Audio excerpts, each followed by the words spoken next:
नमस्कार। मेरा पूरा देश सुन रहा है। राष्ट्र की आवाज 140 करोड़ लोगों की एक ही आवाज। आपके साथ मैं हूं सरफराज।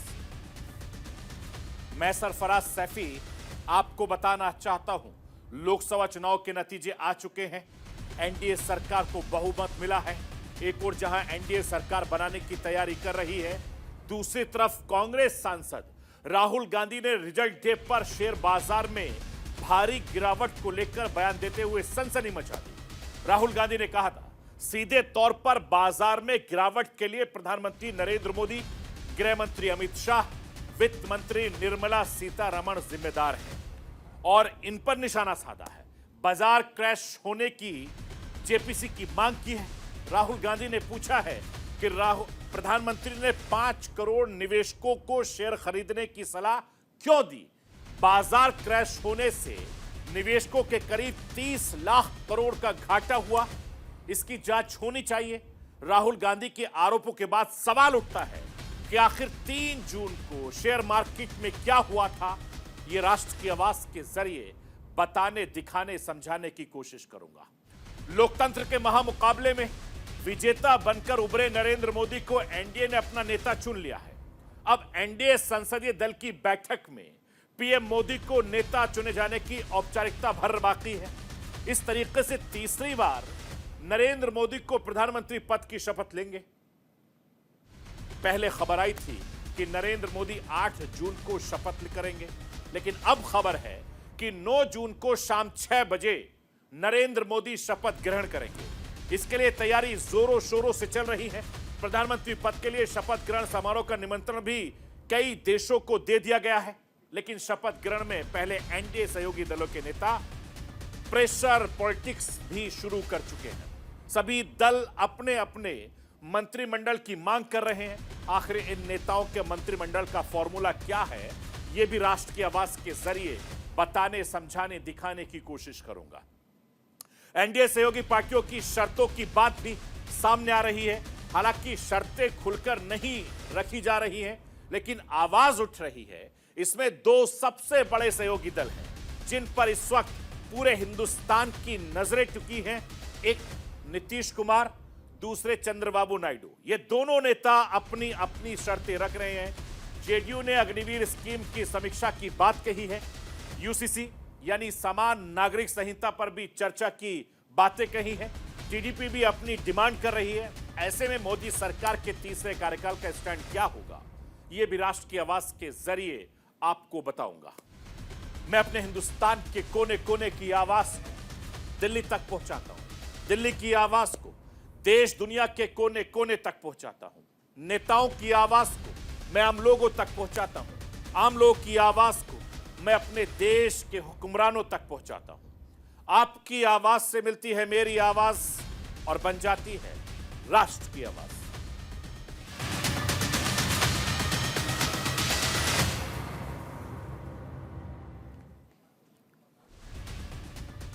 शेयर बाजार में मंगलवार को चुनावी नतीजे वाले दिन जो तबाही मची थी, उसमें निवेशकों के करीब 30 लाख करोड़ रुपए को घाटा हुआ, डूब गए। इस पूरे मामले को लेकर कांग्रेस सांसद राहुल गांधी ने प्रधानमंत्री मोदी, गृह मंत्री अमित शाह पर गंभीर आरोप लगाए। राहुल गांधी ने शेयर बाजार में इलेक्शन रिजल्ट डे पर आई सुनामी को लेकर अटैक किया। कांग्रेस दफ्तर में एक प्रेस कॉन्फ्रेंस की। हिंदुस्तान के स्टॉक मार्केट के इतिहास का सबसे बड़ा स्कैम बताया। राहुल गांधी ने इस पूरे मामले में जेपीसी की मांग की है।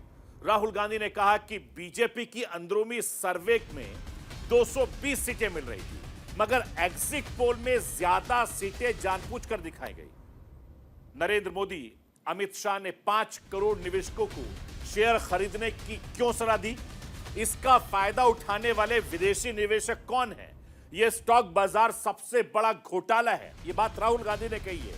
इसकी जांच के लिए जेपीसी का गठन होना चाहिए। मैं राष्ट्र की आवाज के जरिए कांग्रेस सांसद राहुल गांधी को सुनवाना चाहता हूं। सुनिए राहुल गांधी किस तरीके से भारतीय जनता पार्टी के इन 2 बड़े नेताओं पर आरोप लगा रहे हैं। में बीजेपी के सबसे बड़े नेताओं ने कहा है, रिटेल इन्वेस्टर्स को मैसेज दिया है कि आपको स्टॉक खरीदना चाहिए। उनके पास इंफॉर्मेशन थी कि एग्जिट पोल्स गलत हैं, उनके पास इंफॉर्मेशन थी कि बीजेपी को फुल मेजॉरिटी नहीं मिलने वाली है, और वो जानते थे 3 जून को और 4 जून को क्या होने वाला है। कितने का 30 लाख, कितना 30 लाख करोड़ का नुकसान हुआ है, कितने का 30 लाख करोड़ रुपए का नुकसान हुआ है, और हजारों लाखों करोड़ रुपए का चुने हुए लोगों को फायदा हुआ है। और हम इंक्वायरी चाहते हैं प्रधानमंत्री पर, होम मिनिस्टर पर, जिन्होंने एग्जिट पोल किया उन पर, और ये जो फॉरेन इन्वेस्टर्स हैं उन पर।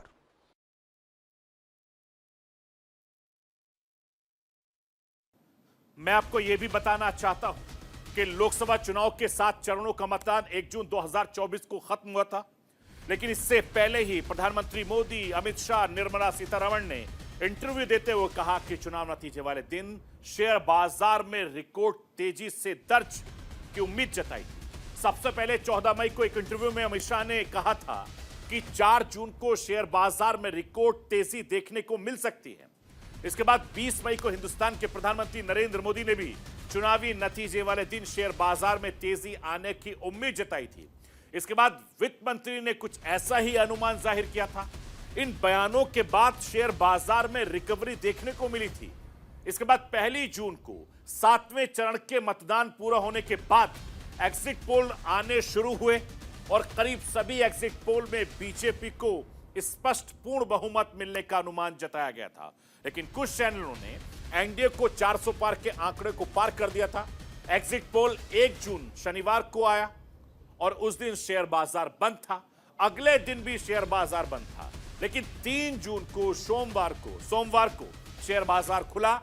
एग्जिट पोल के अनुमानों के असर के चलते बाजार में रिकॉर्ड तेजी देखने को मिली।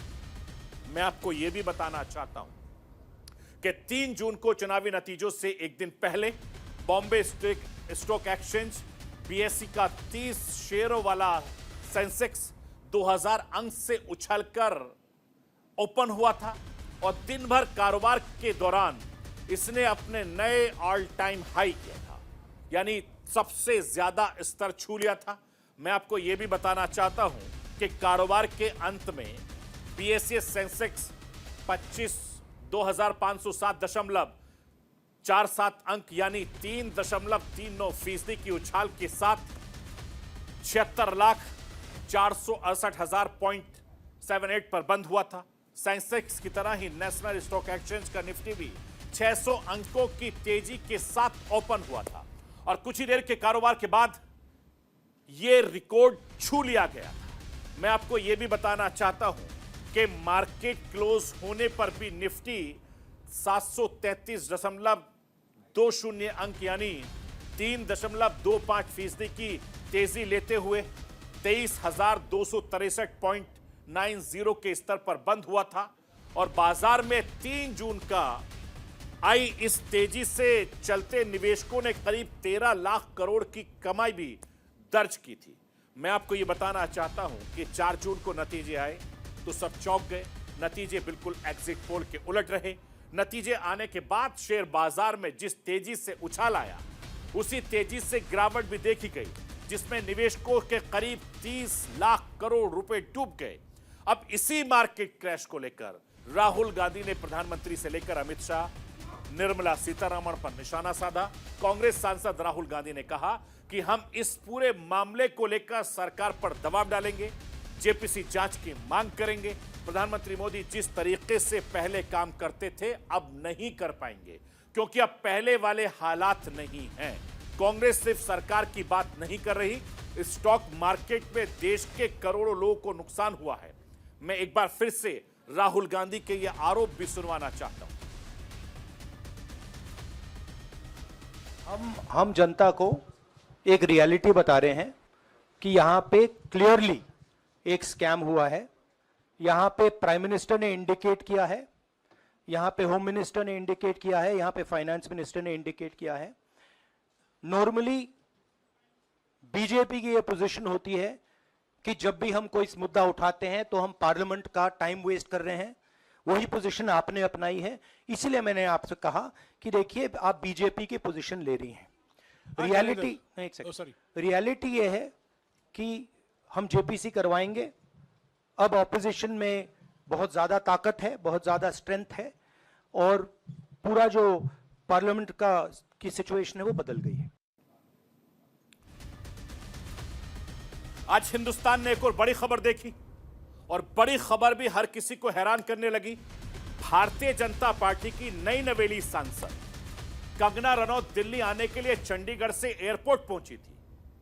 उन्हें फ्लाइट से दिल्ली आना था, लेकिन सिक्योरिटी चेक करने के बाद सीआईएसएफ की एक महिला जवान ने उन्हें थप्पड़ रसीद कर दिया। सोचिए कि जनता है, सब जानती है, क्योंकि लगातार किसान आंदोलन के दौरान कंगना रनौत ने कई बयान दिए थे, जिस बयानों से ये नाराज थी। इस महिला सीआईएसएफ जवान का कहना था कि इनकी मां खुद उस आंदोलन में बैठी थी, जिसके बाद इस तरीके की बयानबाजी हुई। ये तस्वीरें देखिए, ये तस्वीरें आज लगातार सोशल मीडिया पर वायरल हो रही हैं और जनता भूलती नहीं है। अब सोच समझकर नेताओं को भी बयान देना पड़ेगा, चाहे नेता हो, अभिनेता हो या मीडिया कर्मी हो। हर किसी को बहुत सोच समझकर बोलने समझने की जरूरत है, क्योंकि जनता है, कब किसको कौन सी बात बुरी लग जाए ये कोई नहीं जानता। इसी के चलते कंगना रनौत को गुस्सा देखने को मिला। तस्वीरें लगातार मैं आपको दिखा रहा हूं, ये चंडीगढ़ एयरपोर्ट की तस्वीरें, जहां पर सीआईएसएफ के जवान ने अभिनेत्री और मौजूदा सांसद भारतीय जनता पार्टी की उनको थप्पड़ रसीद किया था, जिसके बाद काफी ज्यादा हंगामा हुआ। हालांकि इस हंगामे के बाद सुरक्षा कर्मी को तत्काल सस्पेंड कर दिया गया है, उनके खिलाफ जांच बिठा दी गई। ये तस्वीरें बहुत कुछ बयां कर रही है, नाराजगी बयां कर रही है और लोगों में बहुत गुस्सा, नाराजगी देखने को मिल रही है। यानी इस घटना के बाद से एयरपोर्ट पर हड़कंप मच गया। एयरपोर्ट पर मौजूद सुरक्षा कर्मियों ने इस महिला सीआईएसएफ के जवान को हिरासत में ले लिया, पूछताछ के लिए भेज दिया गया। सीसीटीवी फुटेज निकाले जा रहे हैं, जांच चल रही है और शुरुआती जांच के बाद जिस तरीके से बताया गया कि उसको सस्पेंड कर दिया गया है। कंगना ने अपनी शिकायत में दावा किया है कि एयरपोर्ट पर कर्टन एरिया में सीआईएसएफ की महिला जवान कुलविंदर कौर ने उनसे बहस की, उन्हें थप्पड़ मारा। इस घटना के बाद से कंगना ने क्या कुछ कहा, वो लगातार उनका वीडियो भी वायरल हो रहा है। सुन लीजिए कंगना का पक्ष को।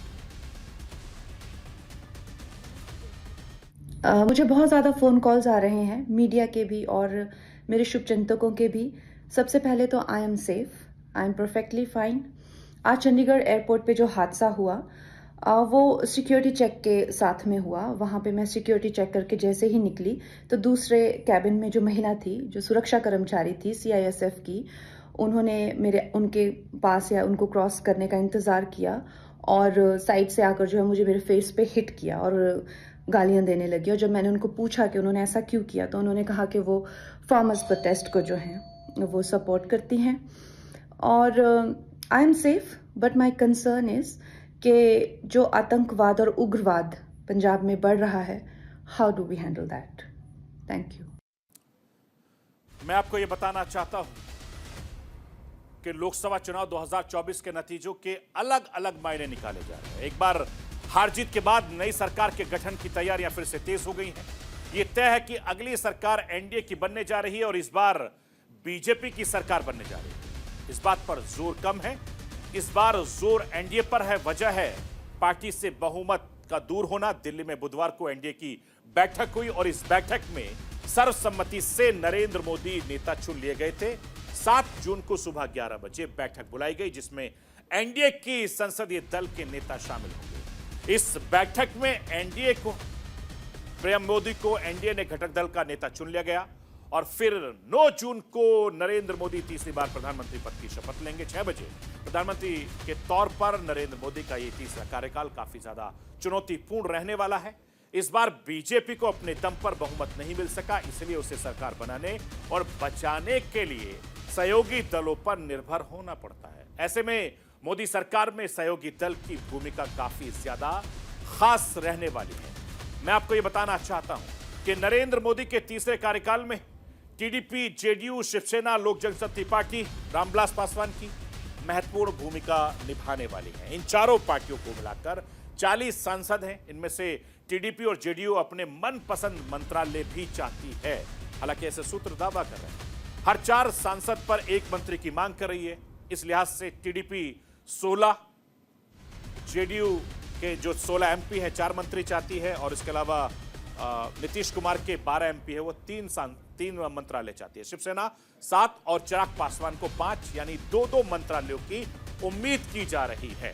टीडीपी स्पीकर पद चाहती है, हालांकि बीजेपी इसके लिए तैयार नहीं है। जेडीयू के पास पहले से ही राज्यसभा डिप्टी चेयरमैन का पद है। अभी तक मोदी सरकार के 2 कार्यकाल में सहयोगी दलों को सांकेतिक प्रतिनिधित्व मिलता रहा है। जेडीयू से 2019 में सांसदों की तादाद के हिसाब से मंत्रालय की मांग की थी। ऐसा ना होने पर सरकार ने शामिल नहीं हुई थी।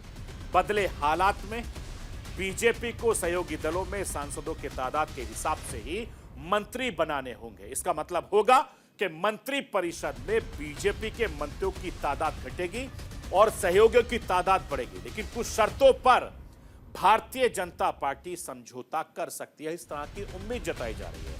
दावा यह भी किया जा रहा है कि केंद्र में नई सरकार रक्षा, वित्त, गृह मंत्रालय और विदेश मंत्रालय के 4 मंत्रालयों को अपने सहयोगियों को नहीं देना चाहती है। इंफ्रास्ट्रक्चर, गरीब कल्याण, युवा से जुड़े और कृषि मंत्रालयों को बीजेपी अपने पास ही रखना चाहती है। ये प्रधानमंत्री नरेंद्र मोदी की बताई 4 जातियां गरीब, महिला, युवा, किसानों के लिए योजनाओं को लागू करने के लिए काफी ज्यादा अहम माना जाता है। इसके लिए रेलवे, सड़क परिवहन जैसे मंत्रालय में बड़े सुधार किए गए हैं और बहुत ज्यादा जरूरत है। बीजेपी ने सहयोगियों को देकर सुधार की जो रफ्तार है उसको धीमी नहीं करना चाहती है। रेलवे किसी की सरकार के सहयोगी के पास रहा है, तब लोक लुभाव नीतियों के चलते उसका बंटाधार हुआ है और बड़ी मुश्किल से उसे पटरी पर लाया जा रहा है। बीजेपी गठबंधन के नियम, गठबंधन धर्म के तहत ही काम करेगी, लेकिन गैर जरूरी मांगों के आगे नहीं झुकेगी, ऐसा दावा किया जा रहा है। लेकिन भारतीय जनता पार्टी निर्दलीय सांसदों और छोटे मोटे दलों से लगातार संपर्क में है। मैं आपको यह भी बताना चाहता हूं कि पिछले लोकसभा चुनाव में 2019 में जब नीतीश कुमार की जेडीयू ने 16 लोकसभा सीटों पर जीत हासिल की थी, तो नीतीश कुमार ने मांग की थी कि एनडीए के सभी सहयोगियों को उनकी तादाद के हिसाब से केंद्रीय मंत्रिमंडल में जगह मिले। भारतीय जनता पार्टी के नेतृत्व ने उनके प्रस्ताव को 2019 में ठुकरा दिया था। जोर देकर कहा था कि उनकी पार्टी को मंत्रिमंडल में 1 से ज्यादा सीट नहीं मिलेगी। 5 साल बाद नीतीश कुमार के 12 सांसदों का हिस्सा केंद्र में बीजेपी के लिए काफी ज्यादा अहम ऑक्सीजन सपोर्ट सिस्टम माना जा रहा है। अब यह नीतीश के प्रस्ताव और मोदी के निपटारे का मामला नहीं रह जाएगा। अब नीतीश के साथ बीजेपी को नरमी से पेश आना होगा।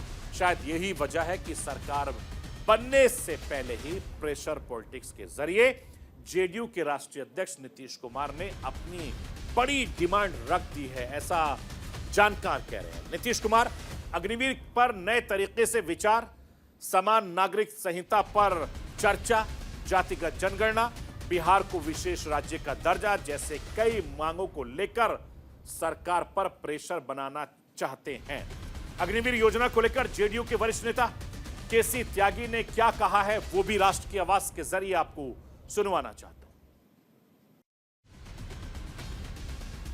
योजना को लेकर के मतदाताओं के एक हिस्से में नाराजगी रही है। हमारी पार्टी चाहती है कि विस्तार से उन कमियों खामियों को दूर किया जाए जिसको लेकर के जनता ने सवाल उठाया। यूनिफॉर्म सिविल कोड पर पार्टी के राष्ट्रीय अध्यक्ष होने के नाते विधि आयोग के अध्यक्ष श्री चौहान को मुख्यमंत्री चिट्ठी लिख चुके हैं।